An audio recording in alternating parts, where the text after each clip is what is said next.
Livro de Mateus, capítulo 5, a partir do verso 1.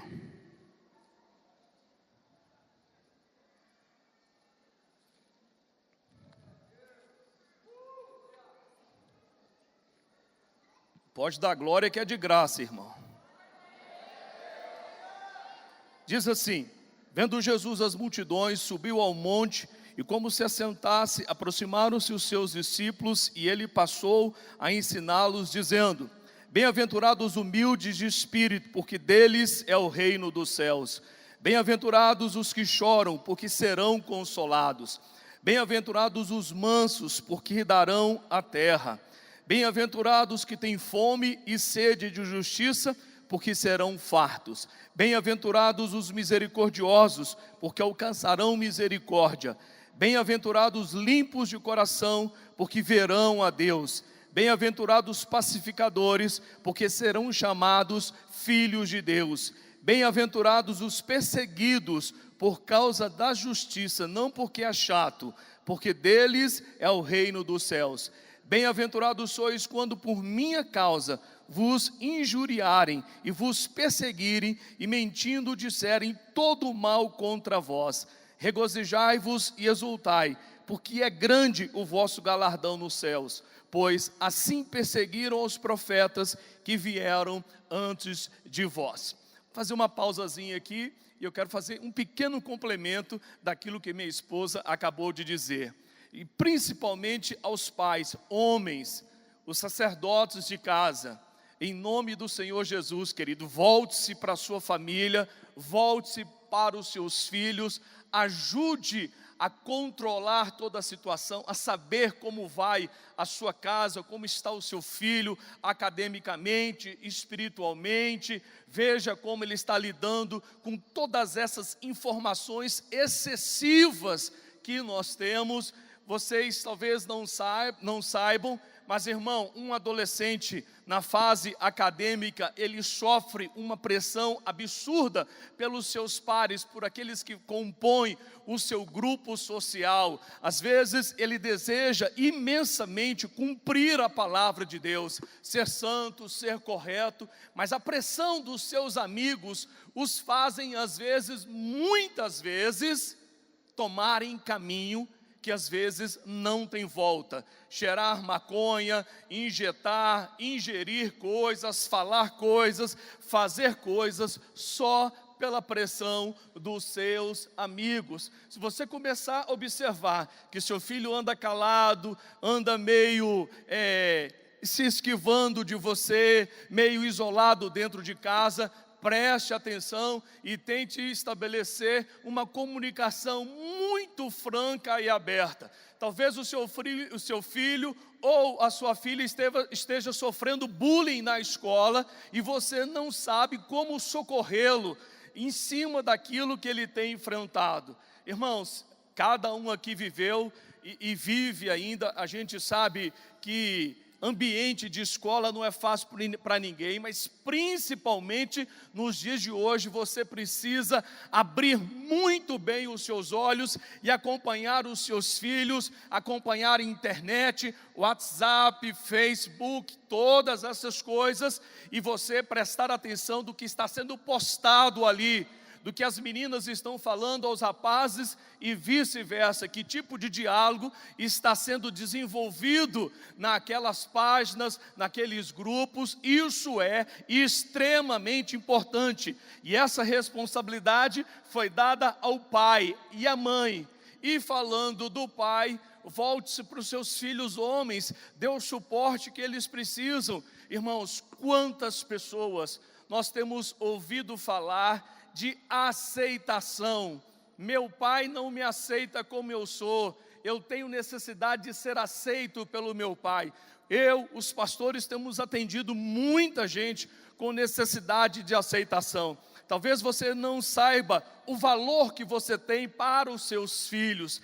A afirmação é sua, principalmente do pai. Sabe quem afirma a feminilidade da menina, da moça? O pai, através das suas palavras e das suas atitudes. Veja como é imensa a nossa responsabilidade. Você precisa acompanhar o crescimento do seu filho, você precisa apoiar, você precisa participar de todo esse processo, para que lá na frente a gente não tenha dúvida de que foi feito o melhor. E se você precisa de auxílio, compre livros e você vai ter todo o preparo necessário para poder instruir o seu filho. A Bíblia diz: ensina a criança no caminho em que ela deve andar, e quando for velha, não se desviará dele. Então a responsabilidade de ensinar o seu filho não é na igreja, não é na escola que ele estuda, é dentro de casa, onde ele passa a maior parte do seu tempo, onde ele tem os seus olhos, os olhos da sua esposa, e vocês juntos precisam combinar e destinar tempo para esses filhos que Deus entregou à sua responsabilidade. Amém, irmãos? Não desconsidere o que foi falado hoje aqui, porque a gente tem visto e ouvido muita coisa por falta de acompanhamento. Filhos cujos pais estão ausentes dentro da sua casa. A maioria das pessoas que nós já visitamos na Papuda, eu e o pastor Marcos íamos lá direto, pelo menos uma vez por mês. Filhos sem pais e os pais vivos ainda, e foram parar lá. A maior reclamação daqueles que hoje estão lá foi porque o pai separou ou porque o pai não estava presente quando deveria. Então a nossa responsabilidade é enorme nesse tempo onde as informações correm muito rápido, mais rápido que você imagina. Quando você pensa em ensinar sobre sexo ao seu filho, ele já aprendeu e talvez aprendeu de uma forma deturpada, equivocada. Então você precisa correr atrás e ajustar e fechar todas as arestas e ensinar o seu filho como diz a palavra de Deus. Amém? Ao deitar e ao levantar, ter toda essa responsabilidade voltada à sua casa, e eu tenho certeza que você terá filhos maravilhosos. Amém, irmãos? Muito importante que você dê atenção à sua família como ela precisa. É muito importante esse texto porque ele trata de uma situação ética, de uma situação moral dos filhos de Deus. A Bíblia diz no livro de Colossenses que eu e você, nós somos tirados do império das trevas e transportados para o reino do Filho do seu amor. Logo, hoje nós estamos debaixo da tutela de um Deus amoroso e poderoso. Anteriormente nós éramos literalmente guiados pelo príncipe da potestade do ar, ou seja, pelo diabo. Por isso que as pessoas que ainda não tiveram revelação do Evangelho, ainda não se vincularam ao Senhor Jesus, praticam toda sorte de pecado, sem ter aquele peso, aquela culpa no seu coração. E eles não têm, porque os seus olhos estão fechados para essa verdade. Mas eu e você, que temos o Espírito Santo, temos o privilégio, o prazer de saber, irmãos, o que é certo e o que é errado. Principalmente porque o Espírito Santo que habita em mim e você, nos conduz a toda a verdade. Eu não sei quantos já leram esse texto e tentaram imaginar esse quadro de uma maneira lúdica. Muitos já estiveram literalmente no pé desse monte, como nós já estivemos em Israel, onde Jesus pregou essa mensagem. Eu fico pensando Jesus sentado e aquela multidão sentada com ele para poder ouvir uma palavra, ouvir um ensino, uma instrução. Que quadro maravilhoso esse que Jesus está pintando para mim e para você. Porém, ele não queria apenas fazer com que nós ficássemos maravilhados com o seu ensino. Mais do que isso, ele queria que a igreja, a qual ele comprou com o seu sangue, dando a sua própria vida por ela, pudesse viver princípios bíblicos, irmãos. Não apenas vir atrás de benefício, de milagre, disso ou daquilo. Nós precisamos entender que uma vez que nós estamos no reino de Deus, nós estamos debaixo das regras desse reino. Não é porque você agora é filho de Deus e não tem responsabilidade alguma que Deus vai fazer tudo por mim e por você. Em tese, Ele vai fazer, mas Ele colocou um peso de responsabilidade sobre os meus ombros e os seus ombros, que eu e você precisamos cumprir. E está aqui algumas responsabilidades que muitas vezes nós ignoramos e às vezes deixamos de cumprir. Irmãos, está claro que a volta de Jesus está à porta, que nós estamos muito próximo de ter um encontro pessoal com Ele, a igreja e Ele, onde a noiva vai poder casar-se pessoalmente com Ele. A Bíblia diz que quando o fim estaria perto, nós teríamos guerra, rumores de guerra, pais contra filhos, um aumento avassalador do pecado, e nós temos visto isso tudo se avolumando dia após dia. Isso significa que Jesus está às portas. Ele está tentando falar com a sua noiva, para que essa noiva se prepare para um encontro pessoal com Ele. Nós não podemos sequer, irmãos, imaginar nadar e morrer na praia. Imagine vir à igreja, semana após semana, domingo após domingo, fazer oração da fé, participar do ofertório, levantar as mãos na hora do louvor e mesmo assim não subir para esse encontro pessoal com Ele, porque nós temos que nos lembrar de algumas parábolas que o Senhor Jesus deixou registrado nas Escrituras. 5 serão tomadas e 5 ficarão. A parábola das 10 virgens, onde metade sobe e metade fica, onde 2 estão deitados numa mesma cama, um sobe e o outro fica. Imagine, irmãos, pensar na possibilidade de um só do casal subir e o outro ficar, por falta de empenho e comprometimento com as Escrituras e a sua palavra. Nós não podemos de forma alguma viver um evangelho que só cria benefícios, que só provoque a minha vinda a este lugar porque eu estou enfrentando um problema. Quando tudo está bem, quantos oram ardentemente? Quantos buscam o Senhor tenazmente? Mas basta uma pedrinha no nosso sapato que nós somos estimulados a orar, a jejuar, a fazer vigília e uma série de outras coisas. Bem, a palavra de Deus, ela nos coloca algumas coisas que é minha responsabilidade. Ela é individual e intransferível, não pode ser passado para outro, não é apenas uma pessoa da família desenvolvendo, é cada um da família que precisa desenvolver essas premissas que estão listadas no texto em que nós lemos. Nós não podemos fazer da igreja um lugar, irmãos, só para provisão pessoal, só para abastecimento de nossas necessidades. Nós temos que vir aqui com a intenção correta de adorar e bendizer o Senhor em todo o tempo, independente da situação em que nós nos encontramos. Uma musiquinha que nesse período eu ouvi bastante, irmãos. Se Deus curar, Ele é Deus. Se Ele não curar, Ele é Deus também. Se Ele abrir porta, Ele é Deus. E se Ele fechar porta, Ele também é Deus. Porque Deus faz o que Ele quer fazer. E eu não posso ficar com um biquinho, Senhor, mas o Senhor não me ama mais. Não está escrito isso na Bíblia, irmãos. Está escrito que nós servimos um Deus absoluto, que tem vontade própria e faz aquilo que lhe aprouver. E Ele, por meio do seu Filho, nos deixou algumas coisas. Ele diz: bem-aventurados sois, quando nos tornarmos humildes de espírito. Bem-aventurado significa mais do que feliz em determinado momento, não, em todos os momentos. Quando alguém lhe chamar de bem-aventurado, essa pessoa está dizendo: ei, você é mais do que feliz. E a Bíblia está dizendo: nós nos tornaremos mais do que felizes quando?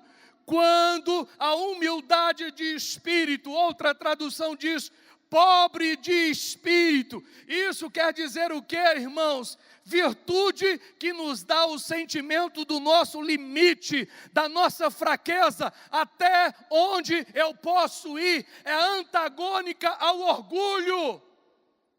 Quantos estão desenvolvendo esse espírito de humildade dentro de si? A gente vê gente arrogante de todo jeito, em todo lugar, em todos os momentos, irmãos. Porém, a Bíblia está nos chamando a atenção de que nós vamos nos tornar mais do que felizes quando desenvolvermos esse espírito de humildade, quando eu sei dos meus limites. Essa história de querer provar que é bom para todo mundo, isso não funciona. Um dia o meu filho começou a chorar lá em casa, meu filho mais novo, que os dois já estão casados, e eu falei, por que você está chorando? Eu acho que eu não vou conseguir tirar a média na prova. Eu falei, meu filho, nós nunca cobramos isso de você, nunca exigimos nota máxima ou nota mínima lá em casa, nunca foi exigido. Tire pelo menos a média, tire 8, porque você não trabalha, você não faz outra coisa a não ser estudar. Então, nota mínima aqui em casa é 8 ou 9. Nós nunca exigimos isso. E ele começou a chorar, mas eu não vou conseguir, e se eu ficar de recuperação? Falei, meu filho, se você ficar de recuperação, você vai estudar um pouco mais e vai se recuperar e vai ter uma boa nota, se Deus quiser. Mas eu não queria. Falei, meu filho, a vida é assim. Nem sempre vai acontecer o que nós queremos, mas às vezes o que Deus está tentando te ensinar é que você seja humilde. Não queira provar para os outros que você sempre é bom em todas as coisas. Que existem limites na minha e na sua vida, meu filho. Você precisa se lembrar que nem sempre nós vamos alcançar tudo, mesmo sabendo que nós somos filhos de Deus. Por isso a Bíblia está dizendo, desenvolva aquilo que Deus está mandando. Bem-aventurados sois quando vocês se tornarem humildes de espírito, dependentes inteiramente de Deus. Eu faço, eu consigo. Irmão, tudo isso é importante, mas existe limite em mim e existe limite em você. E o que Deus mais quer ouvir de mim, às vezes não só falado, mas dentro do meu coração, é humildade. E essa tecla nós batemos lá em casa todos os dias. Essa semana eu assisti um filme muito bobo, mas de uma mensagem fantástica, onde uma pessoa conseguiu chegar no ápice da sua carreira. E o representante daquela pessoa vivia dizendo para ela, chegue em casa e coloque aquele bonezinho ao chegar em casa, para você nunca esquecer de onde você veio. Ou seja, a humildade é uma questão essencial para Deus. Vocês se tornarão mais do que felizes quando desenvolverem a humildade. Forem pobres de vocês mesmos, mas cheios de Deus. Quantos de nós, irmãos, está tentando desenvolver a humildade? Quando alguém diz alguma coisa, nós damos um salto dessa altura. Quem é ele? Quem é essa pessoa? Que direito ele tem de falar assim comigo? Irmãos, muitos de nós estão passando por um tratamento fino de Deus, para que a humildade seja implantada e implementada no nosso caráter. De vez em quando Deus usa sua própria esposa, ou o esposo, ou o vizinho, para trazer você para a terra, para dizer, ei, por tudo que você ganhou e fez, você ainda não é nada. Volte para o lugar de onde você veio. Lembra-te de onde você saiu. Continue sendo humilde. Quer ser feliz? Comece a desenvolver a humildade na sua vida. Bem-aventurado, mais do que feliz, são aqueles que choram, aqueles que se quebrantam. E a Bíblia está dizendo, irmãos, que esse choro não é de lamúria pela própria sorte, ou por motivos pessoais ou humanos, mas é um choro que produz quebrantamento por causa do meu pecado, do meu erro. Eu fico impressionado que eu encontro dezenas de pessoas que já não choram há anos. Qual foi a última vez que você chorou porque você pecou contra Deus? Fez algo que desagradasse o Senhor? Aquilo trouxe peso ao seu espírito, trouxe tristeza, quebrantamento dentro de você, que produziu choro. Que igreja é essa, irmãos, que diz estar em contato com Deus diariamente por oração, pela leitura da palavra, mas que não se arrepende, não chora diante dele? Porém, a Bíblia está dizendo: bem-aventurados que choram, os que são quebrantados, aqueles que sentem dor pelo seu próprio erro. Qual foi a última vez que nós choramos porque erramos? Choramos quando batemos o pé, choramos pela perda de recurso financeiro, choramos porque perdemos alguma coisa, choramos pela dor. Mas quantos de nós têm chorado pelos seus próprios erros? Senhor, eu me arrependo, eu me abomino no pó, como disse Jó. Chorou abundantemente diante do Senhor. Irmãos, nós estamos ficando secos diante de Deus, entramos na sua presença e o seu poder não nos quebranta mais, não nos faz chorar, refletir, pensar: Senhor, Tu és um Deus puro, santo. Certa vez, o Senhor convida Moisés à sua presença, e ele vai adentrando. O Senhor disse a ele: tira as sandálias dos teus pés, porque o lugar em que tu estás adentrando é terra santa. Tira a sandália dos teus pés. Irmão, que igreja é essa que nós estamos vivendo, que não chora mais na presença de Deus? Com 5 minutos de oração, as pessoas já estão olhando no relógio, olhando no celular, vendo o resultado de jogo dentro da igreja, vendo o resultado de jogos dentro da igreja. Você acha que merece ser ouvido por Deus? Porque a Bíblia está dizendo: bem-aventurados que choram, os que se quebrantam pelos seus próprios erros. Isso aqui não é para o ímpio, não é para aquele que está lá fora, é para aquele que está aqui dentro. Qual a última vez que você foi quebrantado? Que você foi levado ao choro diante do Senhor? Essa é a reflexão que nós precisamos fazer, irmãos.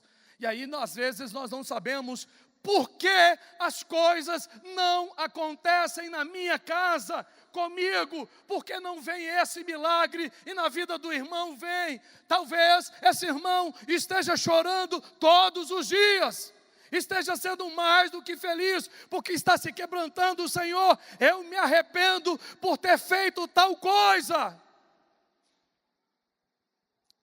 Você já chorou porque falou mal de alguém? Porém, a Bíblia diz que fofoca é pecado, que maldizer outra pessoa é pecado. Que dia que você parou no seu momento de oração e chorou desesperadamente porque lembrou que você falou mal de alguém? Que noiva é essa que vai casar-se com Deus, irmãos? Que não se quebranta, que não chora pelos seus próprios erros, que não sente nenhum tipo de desconforto quando erra.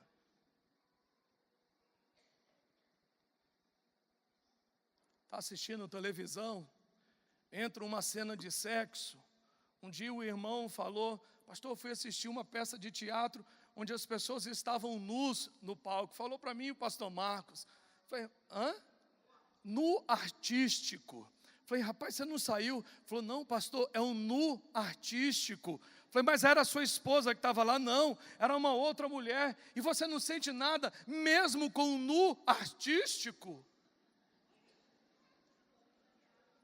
Irmão, o meu cérebro não consegue separar nu e o nu artístico. Para mim é nu, está sem roupa, está pelado. E o cara lá, meu Deus, que glória, como Deus é perfeito. É nu artístico, não é pecado, irmão. Vou falar igual os carioca, Lloyds. Pô, qual é? Falei, irmão, qual a diferença do nu para o nu artístico? Não, pastor, eles estavam encenando. Falei, estava pelado? Estava. Então qual é a diferença?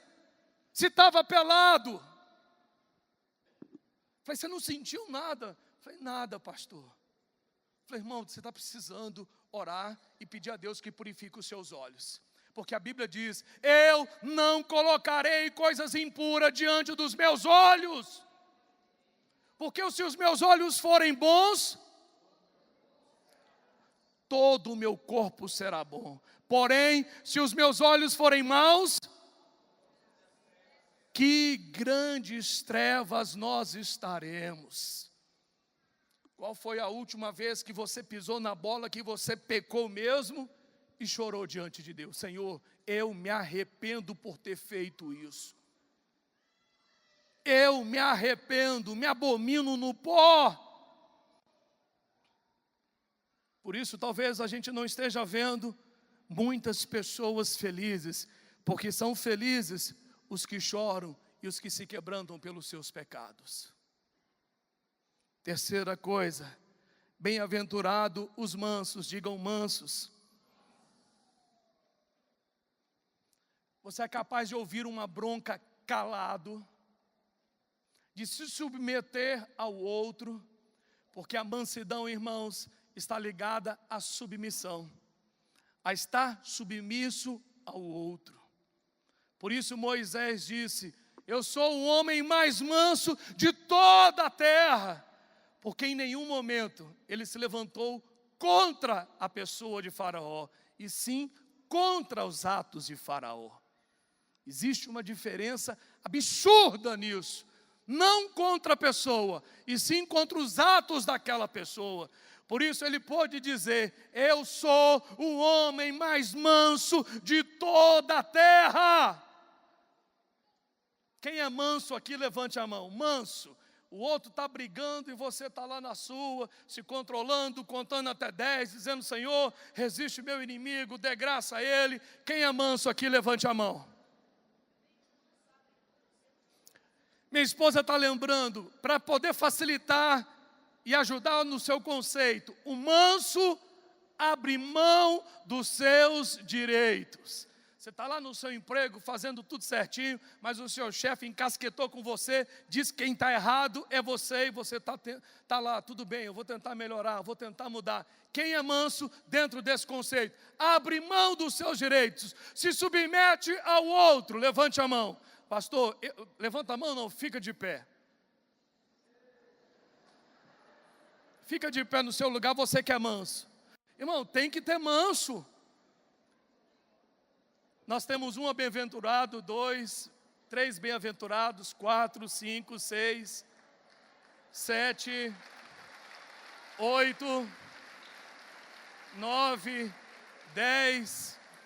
Pastor Dodô, tu é um mané mesmo, hein? Fazer o quê? E Deus está dizendo, bem-aventurado sois vós, quando desenvolverem a mansidão, ao invés de gritar, de xingar, de explodir, de perder a cabeça, de colocar o seu testemunho no fundo do poço, você tem que aprender a dominar o seu espírito. A Bíblia diz, é mais poderoso e mais forte aquele que domina o seu espírito do que aquele que o quê? Conquista uma cidade inteira. Claro que eu fiz isso para lhe provocar, claro que o senhor não é um mané. Nós temos muito poucos mansos aqui na igreja, irmãos. A gente está deixando de ser feliz, porque nós não somos mansos. Irmã, você tem sido mansa com seu marido? Quando ele bagunça a casa inteira, deixa o sapato na cozinha, na sala, e assim sucessivamente. Você consegue ser mansa? Você consegue ser mansa quando o seu marido esquece a data do seu casamento? Quem é que lembra a data do casamento aqui? Levante a mão. Data e ano, dia e ano. Está na aliança, né? Aí não. Irmãos, nós, 95% da igreja foi reprovada no quesito mansidão. Não pisa no meu calo não, que você vai ver. Eu dou um boi para não entrar na guerra, e uma boiada para não sair dela, e dar aquela gaga. Irmão, você acha que isso é uma benfeitoria? Você acha que isso é uma coisa bonita? Eu dou um boi para não entrar, e uma boiada para não sair. Você acha que você está fazendo graça com quem? Você está dando um péssimo testemunho.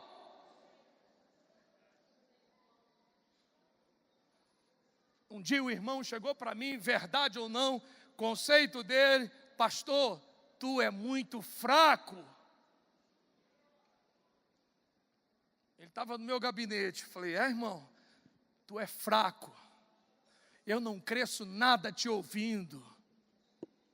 Falei: irmão, você tem direito,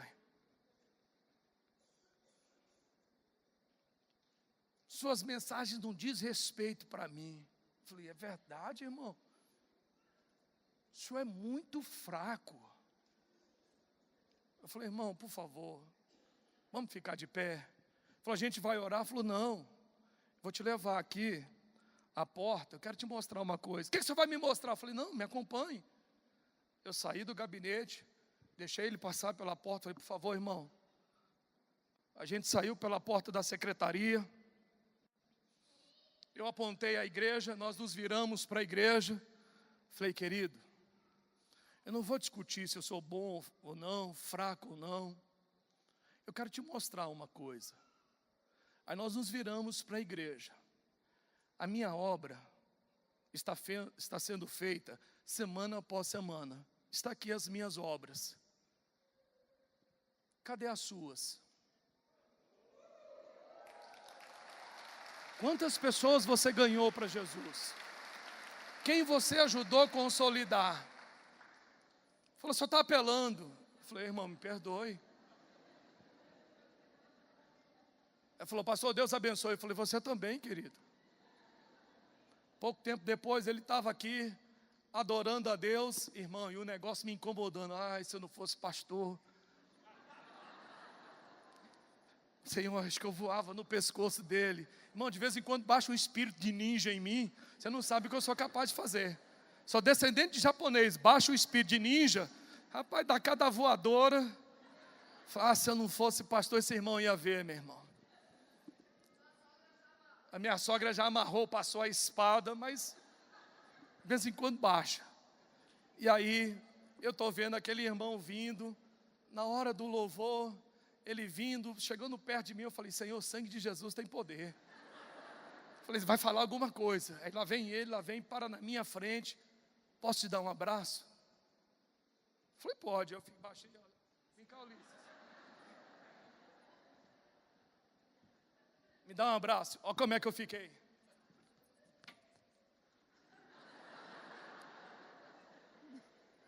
Falei: que bom, irmão. Falei: não, pastor, eu vim te dar um abraço e te pedir perdão. Falei: o quê? Falei: eu vim te pedir perdão. Falei: pelo quê, irmão? Lembra aquele dia que eu falei? Falei: não, lembro não. Conta aí de novo. Aquele dia que eu falei que o senhor era fraco, que eu não me alimentava das suas mensagens. O senhor lembra? Eu falei: estou lembrando, conta de novo. Não, o que o senhor pediu para a gente sair, o senhor me mostrou a quantidade de gente que o senhor estava ajudando a pastorear e tudo. Falei: você está querendo o quê? Falei: quero te pedir perdão. Falei: fala de novo, irmão, quero te pedir perdão. Falei: então Deus te abençoe e te perdoa. Falou: pastor, me dá um abraço. Irmão, queria ser um tamanduá. Queria. falou: pastor, me dá um abraço. Na hora, saiu o espírito de ninja e entrou o Espírito Santo, irmãos. Deus quebrantou o meu coração. E naquele lugar, nós pudemos nos abraçar e chorar. Dali em diante, eu posso vê-lo, encontrá-lo em qualquer lugar e ter o meu coração restaurado. A mansidão faz toda a diferença. A palavra de Deus diz: a palavra branda desvia o furor, mas a palavra dura suscita a ira. Igreja, 98% hoje, fique de pé. Você que não é manso, fique de pé no seu lugar. Que a gente viu que só tem 10 aqui, 11.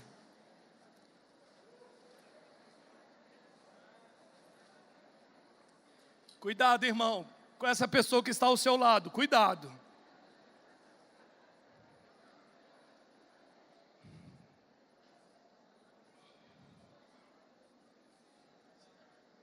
Quem é nordestino aqui? Boa parte. Um dia nós estávamos no Nordeste, ainda quando meu sogro era vivo, e uma família contando o testemunho para o meu sogro, e ele disse: pastor, o senhor conhece nordestino? O dia que eu me converti, todo mundo da minha família se converteu. Todos foram à igreja? Falou: não, eu obriguei todos. Todos vão à igreja agora. Mas pai, todos vão à igreja. E todos começaram a ir à igreja, e a família inteira se rendeu aos pés do Senhor. Pensa a mansidão do nordestino quando fica com raiva. Hein, Deroci? É mole? É não. Luiz, lá do Ceará. Queridos, o que Deus quer é que a gente consiga dominar o nosso espírito em qualquer situação. Que você consiga dominar a sua própria vontade, em detrimento de uma outra pessoa. Por favor, feche os seus olhos.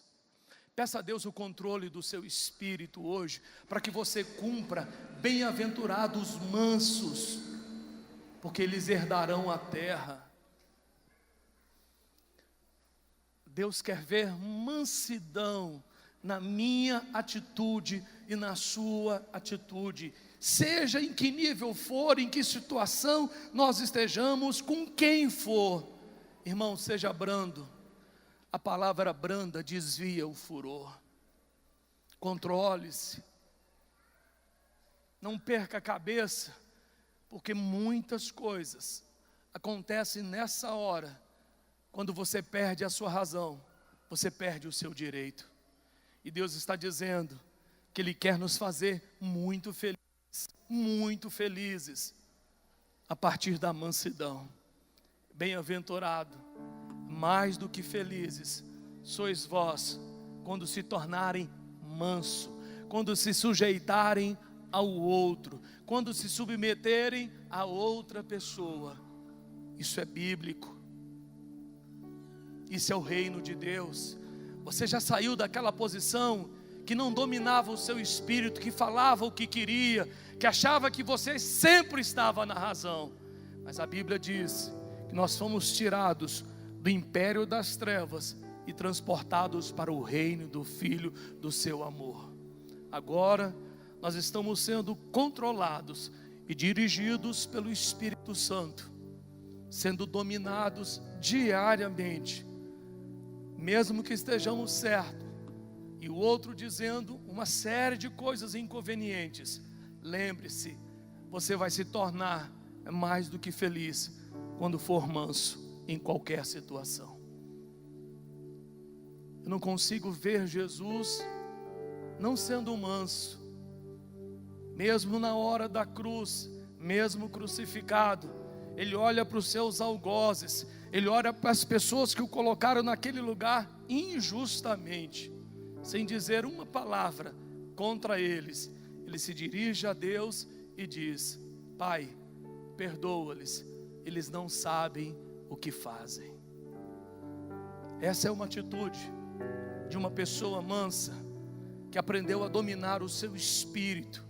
Por isso é uma pessoa muito feliz, mais do que feliz. Bem-aventurado sois vós, quando a mansidão dominar o seu espírito. Quando você se tornar pobre de espírito, humilde, você vai ver que a felicidade vai brotar dentro de você como um rio. Você vai perceber que quando começar a se quebrantar, a sentir dor pelos seus próprios erros, a felicidade vai estar dentro de você de uma maneira que você não consegue reter, que você não consegue segurar. Todos nós precisamos sair daqui hoje como pessoas bem-aventuradas, mais do que felizes, dominando e sendo dominadas. Que hoje o próprio Espírito de Deus nos encaminhe, nos instrua, nos aconselhe, nos faça viver literalmente as Sagradas Escrituras. Sabe por quê, irmãos?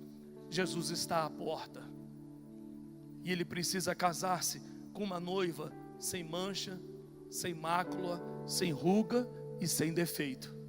Ele está preparando a noiva. Talvez essa pessoa que critica tanto você está sendo instrumento de Deus para forjar você, para preparar você, para amadurecer você. Os nossos amigos nos fazem crescer em Deus. Os nossos inimigos nos fazem estar prontos para eles. Nessa noite, papai, nós gostaríamos de pedir ao Senhor, em nome de Jesus, que trabalhe no nosso caráter com muita misericórdia, com muita misericórdia, com muito amor, Senhor. Deus, hoje de uma maneira muito clara, eu entendi as bem-aventuranças. Esse sermão foi muito lindo, o sermão da montanha que Jesus pregou, ensinando o caráter de quem é do reino. Humildade, quebrantamento, justiça, mansidão, limpeza de coração.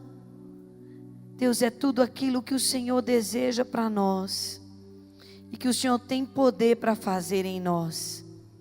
Quantos junto comigo nessa noite desejam que com o amor que só o Pai tem, Ele trabalhe com misericórdia no teu caráter. Senhor, nós queremos ser como o Senhor, transformados de glória em glória. Eu me lembro, Pai, quando meu pai me contava a história de que haviam 2 lugares onde eu podia estar, ou na sucata, ou no fogo. Na sucata é o lugar onde a gente fica acomodado, onde nada nos perturba, onde nada se move de diferente, mas onde também nós não temos uso, nosso valor vai se perdendo. E no fogo, Senhor, é onde dói, é onde aperta, é onde acocha, é onde queima, é onde espreme, é onde derrete, é onde reconstrói, é onde é tirada da prata a escória, Senhor. É no fogo, mas é onde o caráter de Deus é desenvolvido. Esse é o batismo. Eu me lembro que o Senhor Jesus, quando foi questionado, João Batista, aliás, quando foi questionado, ele disse: eu batizo vocês com água, mas vai vir aquele que vai batizar vocês com o Espírito Santo e com fogo. Obrigada, Senhor, pelo processo de santificação que a igreja está vivendo hoje. Querido, eu queria que você agradecesse a Deus por te santificar. Que você abrisse a sua boca e dissesse: obrigada, Senhor, por essa palavra dessa noite. Obrigada por me alertar, por me santificar. Santifica-nos na verdade, Pai. A tua palavra é a verdade. É lindo que o Senhor hoje nos chamou para prantear, para orar, para quebrantar, para buscar, para jejuar, para consertar. Tua palavra, Senhor, veio trazendo realmente direção às nossas vidas. Nós te agradecemos, Pai. Se você é grato a Deus por essa palavra nessa noite, dê um aplauso a Jesus nessa hora. Dê com seu coração esse aplauso, engrandecendo a Jesus.